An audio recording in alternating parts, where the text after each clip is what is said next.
La crisis nacional ha estado en los titulares y en todas nuestras mentes durante este año. En 2020 se dio a conocer la crisis sanitaria por causa del COVID-19. En muchos países del mundo hay otro tipo de crisis que están afectando a las familias, a los gobiernos, a la población, a las iglesias, a nuestros hermanos cristianos que son perseguidos. En el libro de Habacuc, el octavo de los 12 profetas menores, encontramos al profeta afligido, agobiado durante un tiempo de crisis nacional en su nación, en Judá. Habacuc era fiel a Dios, había hecho todo lo posible para adherirse a las enseñanzas de su herencia. El problema fue que la crisis lo afectó. Las naciones poderosas estaban amenazando la seguridad de Judá. El imperio asirio estaba cayendo, el imperio caldeo de Babilonia se estaba levantando, y Dios no estaba respondiendo.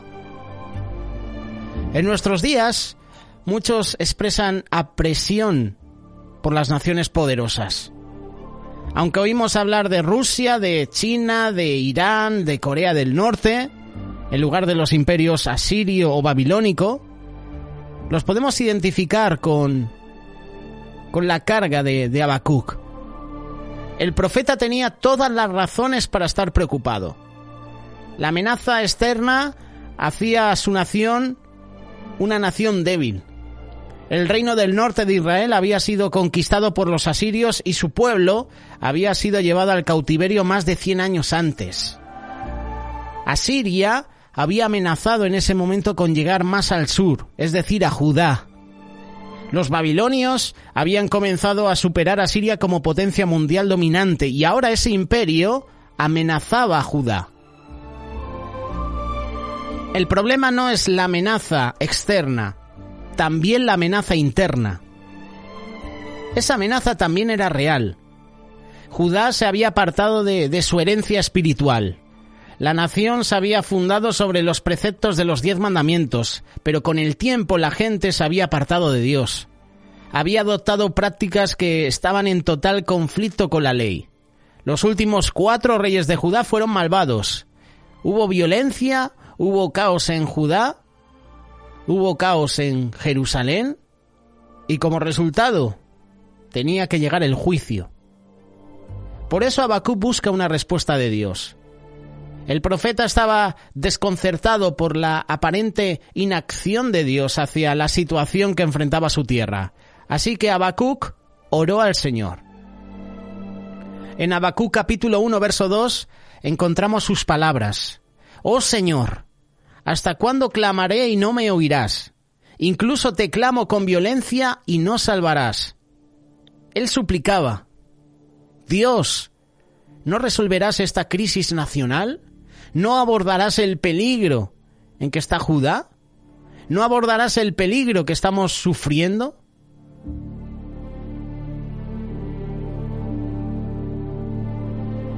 Habacuc sabía que Dios podía intervenir. Habacuc sabía que Dios podía resolver la situación en un momento. Simplemente podría pronunciar la palabra como lo hizo en la creación y se haría. Sin embargo, Dios eligió lo contrario. Dios respondió a la queja de Habacuc diciendo: «Haré una obra en vuestros días, una obra que no creeréis. Porque he aquí, levanto a los caldeos, esa nación amarga y apresurada que marchará por la anchura de la tierra, es decir, por Judá, para poseer las moradas que no son de ellos». Habacuc capítulo 1, versículos 5 y 6. Claramente Dios tenía un plan, pero no era un plan bienvenido por el profeta. Cuando Dios anunció que usaría a los caldeos para conquistar, para dispersar al pueblo de Judá con el fin de purgar a la nación de sus pecados, el profeta protesta. En el versículo 13 tenemos una parte de la objeción del profeta Habacuc. «Mas limpio eres de ojos para ver el mal y no puedes ver la iniquidad. ¿Por qué miras a los que traicionan? ¿Por qué callas cuando el impío devora al hombre más justo que él? En esencia, Habacuc estaba diciendo: Señor, es cierto que estamos en una mala situación moral, pero mira a los caldeos, son peores aún. ¿Piensas usarlos para realizar tu justicia? ¿Cómo puede ser? Anteriormente a los profetas les había parecido apropiado cuando Dios usó a los caldeos para destruir a los asirios que habían devastado el reino del norte. Para eso sí, ¿verdad? Curioso. Dios usa a los caldeos para derribar a uno de los enemigos del pueblo de Israel. Pero ahora que Dios tiene el plan de usar a los caldeos para purgar, para atacar Judá, la cosa no se ve bien. En ese momento los ejércitos caldeos eran considerados instrumentos de Dios. Pero cuando esas mismas fuerzas amenazaron a Judá, Habacuc se opuso. Quería respuestas de Dios. ¿Qué hizo Habacuc? Me mantendré en mi guardia, y me pondré sobre la torre, y velaré para que me dirá el Señor, y qué responderé cuando sea censurado. Habacuc capítulo 2, versículo 1. ¿Alguna vez has imaginado una conversación en la que alguien te dice algo y tú respondes, y luego responden y tú lo rechazas? Un diálogo mental de ese tipo no gana nada. Pero eso era lo que estaba haciendo Habacuc. Dios respondió. Habacuc no tuvo que esperar mucho. En el versículo 2 leemos lo siguiente: y el Señor me respondió y dijo: escribe la visión y hazla clara en tablas para que corra el que la lea. La respuesta de Dios fue tan simple que incluso una persona que pasara pudiera leerla mientras corría.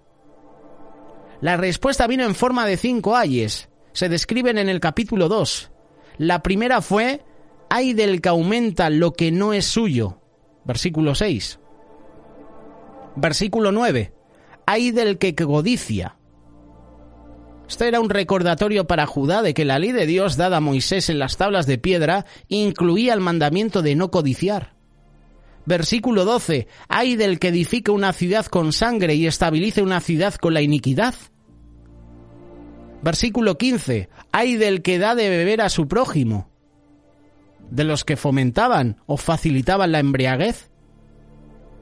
Finalmente encontramos estas palabras en el versículo 19. Ay del que dice al bosque: despierta. He aquí, está revestido de oro y plata, y no hay aliento en medio de él. Dios estaba advirtiendo a los idólatras de Judá que trataban los objetos inanimados como si tuvieran vida, como si tuvieran inteligencia. En ese intercambio de palabras de Habacuc, vemos incertidumbre, vemos fe, vemos gratitud.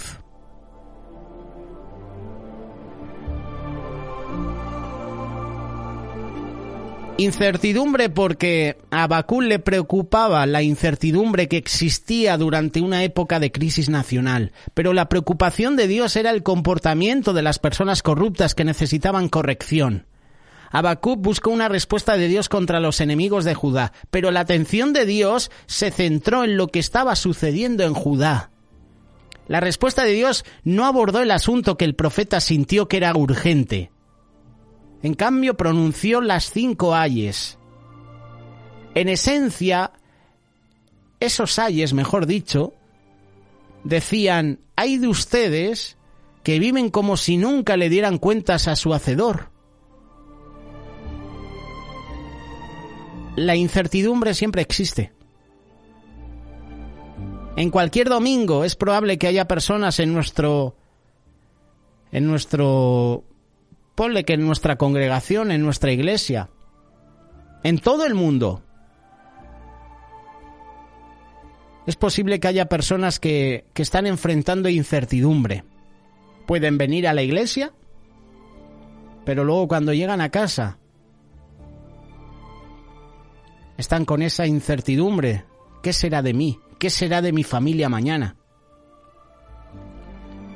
Todos experimentamos incertidumbre al mismo tiempo debido a la pandemia que afecta cada día a vidas en todo el mundo.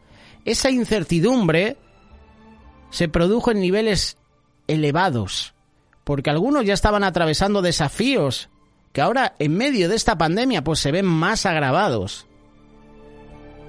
A otros a lo mejor no les afectó tanto. La vida misma es incierta para todas, para todos, para ti, para mí. La Biblia enseña que no tenemos garantía del mañana. El apóstol Santiago dijo: ¿qué es tu vida? Es incluso un vapor que aparece por poco tiempo y luego se desvanece. En otras versiones dice es como neblina, como niebla. Estamos aquí hoy y a lo mejor mañana no estamos. No tenemos garantía de otro momento en esta tierra. A nosotros nos corresponde vivir para Dios, para que podamos pasar la eternidad con Dios. Si bien no siempre podemos ver o comprender lo que Dios está haciendo, podemos estar seguros de que Dios no está ausente. Él todavía está en su trono. Él cada día alerta a sus siervos. Aunque existe incertidumbre en el mundo que nos rodea, también existe un cierto grado de previsibilidad. Por ejemplo, el apóstol Pablo declaró en Romanos capítulo 8, verso 28, sabemos que a los que aman a Dios, todas las cosas les ayudan a bien. Esto es, a los que conforme a su propósito son llamados. En medio de la incertidumbre, ten la seguridad de que Dios tiene un propósito, y ese propósito obrará todas las cosas juntas para bien. En otra ocasión Pablo dijo: he aprendido a estar contento en cualquier estado en que me encuentre. Todos sabemos que el apóstol había sufrido mucho, pero también había sentido alegría. Había vivido tiempos de pobreza, pero también tiempos de abundancia a través de esas diversas circunstancias. Y nunca hay incertidumbre con respecto a los resultados de la obediencia a Dios. El aspecto predecible de la desobediencia es lo que va a derribar. La naturaleza destructiva del pecado es más poderosa que un virus, es más mortal en su resultado. Si bien no podemos saber exactamente dónde lo llevará el pecado o qué daño dejará a su paso, el resultado final es seguro: destrucción, muerte. La paga del pecado es muerte. Es como conducir un coche por una colina. Imagínatelo, sin frenos. Ese automóvil, ese coche, ciertamente va a chocar al pie de la colina. Incluso si se desconoce la extensión del daño en la parte superior, puede ser más grave. Ha habido un esfuerzo concertado en los científicos, en los médicos, para encontrar un remedio para el virus que ha afectado a todo nuestro mundo. Ahora están con las vacunas. Incluso cuando este virus sea erradicado o se proporcione un remedio para minimizar sus efectos, lo creas o no, el pecado va a seguir existiendo. El pecado del que no se arrepiente resultará en muerte. Pero ¿sabes una cosa? Hay un remedio para el pecado. Es mucho más importante que aprovechemos la provisión de Dios, el remedio pagado por la sangre de Jesús cuando sufrió, cuando murió en la cruz. Esa es la clave de todo. La sangre de Jesús. Prefiero la sangre de Jesús, que me limpia de todo pecado, que adquirir una provisión para acabar con la pandemia que se ha extendido por todo el mundo. La Biblia enseña que cuando confesamos y abandonamos nuestros pecados, tenemos perdón a través de los méritos de la sangre de Jesús. Mediante la expiación de Cristo podemos ser librados de la muerte eterna. Incertidumbre, siempre la vamos a tener. ¿Podemos decir lo mismo de fe? Aunque Habacuc necesitaba respuestas de Dios y realmente quería dictar cuáles deberían ser esas respuestas, todavía confiaba en Dios. La respuesta de Dios fue que el justo vivirá por su fe. Habacuc capítulo 2, verso 4. Si bien el Señor tomó sobre sí mismo el castigo por nuestros pecados, compró el remedio a través de su propia sangre, nosotros debemos actuar.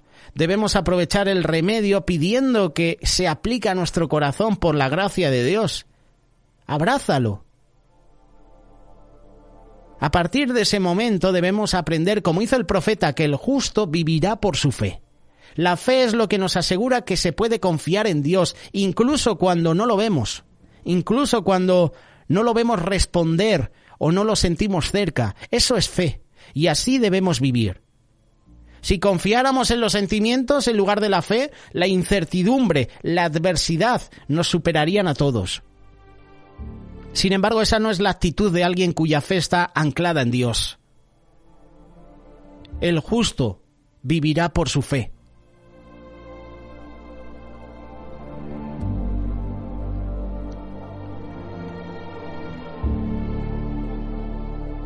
Este es un concepto importante.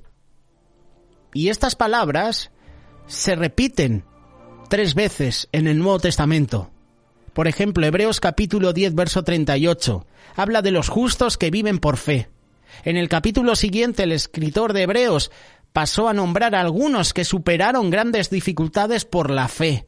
Dificultades mucho mayores que las que estamos experimentando hoy. Por la fe, ellos triunfaron. Y así es como nosotros también triunfaremos. Nada puede derrotarnos si tenemos fe en Dios. No fe en las vacunas, no fe en el médico. Porque tú y yo podemos tener fe en el médico, pero esa fe en el médico es humana. Tú y yo tenemos fe en que el médico nos va a dar un medicamento, nos va a recetar algún antibiótico, y la fe está puesta en que lo que nos va a recetar el médico nos va a sanar. Eso es fe natural, eso es fe humana. La fe en Dios es totalmente diferente. Podemos confiar en Él. ¿Existe la incertidumbre? ¿Existe la marca de nuestra fe?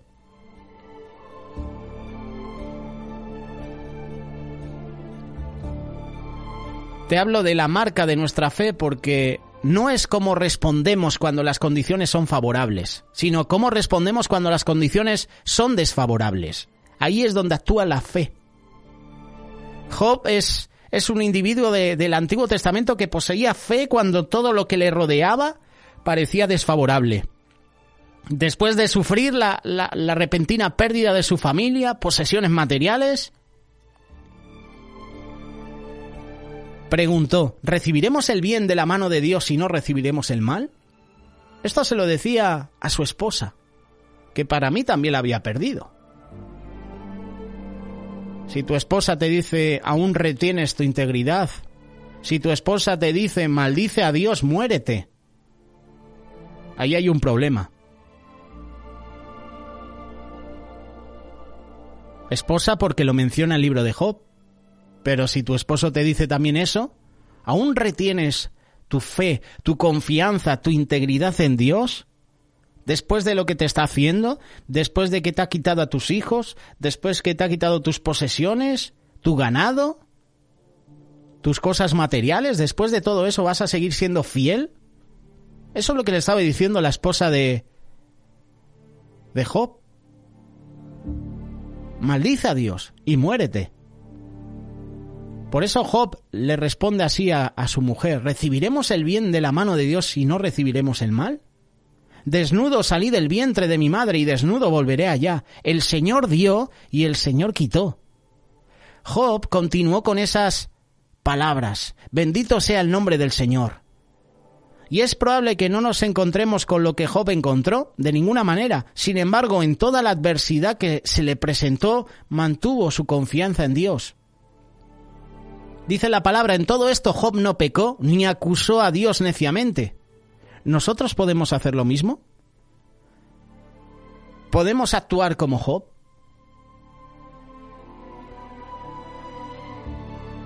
La fe se fortalece con la adversidad. Ahí es donde la fe no se debilita. Cuando navegamos tranquilamente sin que nada perturbe el mar de la vida, tenemos poca necesidad de ejercer fe. Es cuando la vida es incierta y todo parece estar al revés, cuando se requiere fe. Y nuestra fe crece, nuestra fe se fortalece en tiempos de adversidad. incertidumbre, fe, gratitud. Tú lees el libro de Habacuc y tú puedes encontrar gratitud. Los versículos 17 y 18 del capítulo 3 dan la conclusión del profeta después de haber derramado su corazón a Dios. Aunque la higuera no florezca, aunque en la higuera no salga la flor, aunque la higuera no florecerá, ni en las vides habrá fruto, hay un resultado positivo. Se acabará el trabajo de la aceituna. Los campos no darán carne, el rebaño será cortado del redil, no habrá rebaño en los establos. Sin embargo, aunque suceda todo eso, me regocijaré en el Señor, me gozaré en el Dios de mi salvación. Tenía su salvación. Cuando nuestros dones desaparecen, todavía tenemos al dador de nuestro lado. Si no tenemos nada más que tener a Dios, poseemos lo más importante. El secreto para mantener un espíritu de gratitud es concentrarse en Dios en lugar de las circunstancias o los sentimientos. Nuestros sentimientos no son confiables. Eso es verdad. Ayer me levanto muy bien, alegre, contento. Hoy me levanto triste, apagado. No hay estabilidad. No puedo confiar en mis sentimientos. No puedo confiar en mi yo porque sé que hoy estaré bien, mañana no. Por X causa. En este momento, muchos en nuestro mundo están en peligro y es comprensible si su fe no está anclada en Dios. Están preocupados, están asombrados, están ansiosos. Si nos enfocamos en nuestras preocupaciones y dejamos que nos dominen, nos encontraremos en un estado peor todavía. Si nos enfocamos en Dios, tendremos una base segura, y eso con toda certeza es un motivo de gratitud. ¿Cuántas canciones nos han presentado grandes artistas sobre la gratitud? Ese clásico de Marcos Witt, Gracias. Tantos temas musicales que hablan de la gratitud, tantos mensajes que nos han compartido sobre la gratitud y nosotros hemos dicho amén, aleluya, gloria a Dios. ¿Vivimos agradecidos? Porque es fácil vivir agradecido a Dios cuando las cosas van bien, cuando el mar está en calma. Pero cuando hay tormenta, cuando hay silencio de parte de Dios, ¿podemos vivir agradecidos? ¿Tenemos esa fe que tuvo Job? ¿Vivimos enfocados en Dios? Habacuc lo sabía. Concluyó su oración con una afirmación: el Señor Dios es mi fuerza. Hará mis pies como pies de cierva. Me hará caminar sobre mis lugares altos. Y como tú sabes, a lo mejor no lo has visto, pero en documentales los ciervos corren por terrenos accidentados, terrenos peligrosos, ciervos y cabras. Eso es verdad, entre los peñascos, entre las piedras. Un humano lo tiene muy difícil, a menos que tengas astucia, habilidad, agilidad, a menos que seas un montañero, que te guste el senderismo. Ahí sí. Pero los ciervos corren por terrenos muy peligrosos, suben lugares empinados con pies seguros, y eso es lo que Dios promete. Promete ayudarnos a hacer en tiempos de incertidumbre cosas increíbles. Promete ayudarnos en todo momento, pero si anclamos nuestra fe en Él. Si nos aferramos a nuestra fe y usamos esa fe para mirar a Dios con un corazón agradecido, venceremos incluso en tiempos difíciles. Dios puede ayudarnos a alcanzar un terreno más alto en nuestra vida espiritual de lo que teníamos cuando comenzó el problema. Entonces, en estos tiempos, en los que el futuro es incierto y las situaciones que nos rodean causan consternación en lo natural, recuerde la conclusión a la que llegó Habacuc, que a pesar de los problemas, confiaría, se iba a regocijar en el Señor. ¿Nosotros hacemos lo mismo? ¿Podemos hacer lo mismo nosotros?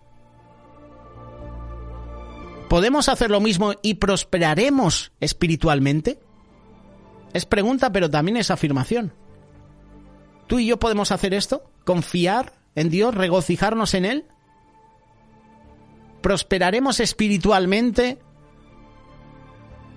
si he perdido la fe? ¿Si vivo angustiado? ¿Si vivo con la incertidumbre? ¿Qué será de mí? ¿Qué será de mi familia? Podemos hacer lo mismo. Podemos prosperar espiritualmente si hacemos de ese nuestro propósito.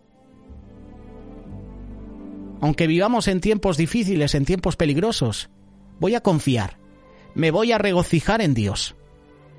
Y luego los resultados llegarán. Y cuando llegan esos resultados de parte de Dios, somos agradecidos, agradecemos, hay gratitud en nuestra vida. Incertidumbre, fe, gratitud.